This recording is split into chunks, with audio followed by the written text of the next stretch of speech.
The council overriding the mayor's veto by a margin of 42-9. That means the controversial bill will go into effect, requiring NYPD officers to fill out more info about people questioned during an investigation. Fox 5's Morgan McKay live at City Hall with the very latest reaction coming into that vote. Morgan.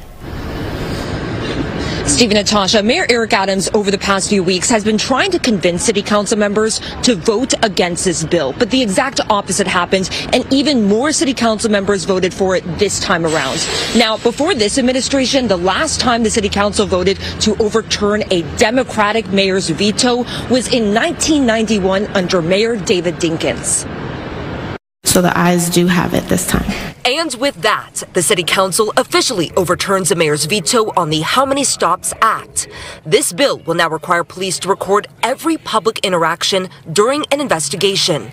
Council members say that according to a federal monitor overseeing the NYPD, a quarter of police stops under Mayor Eric Adams have been unconstitutional. These stops can no longer occur in the shadows, leaving those who look like us, quite frankly, to silently suffer from the trauma they can inflict. But this bill is the latest fight between law enforcement, the mayor, and the city council. The How Many Stops Act will require police to guess and record around a dozen different data points of every person they stop, including that person's age, race, ethnicity, and why they were stopped. Police already have to do this mostly for level 2 and level 3 stops, but this bill will now also include level 1 stops. An example of a level 1 stop is an officer asking people in an area if they've seen a missing person.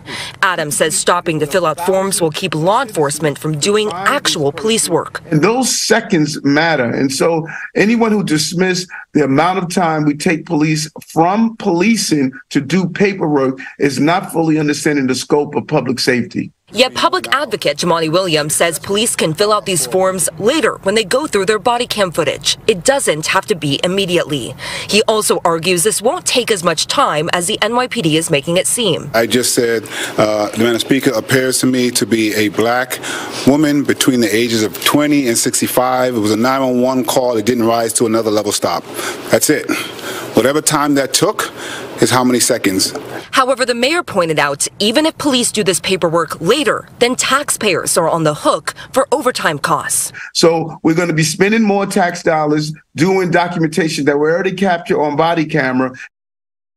Now, city council members also voted to overturn another veto by the mayor. This bill has to do with further limiting solitary confinement. Reporting live outside City Hall, I'm Morgan McKay.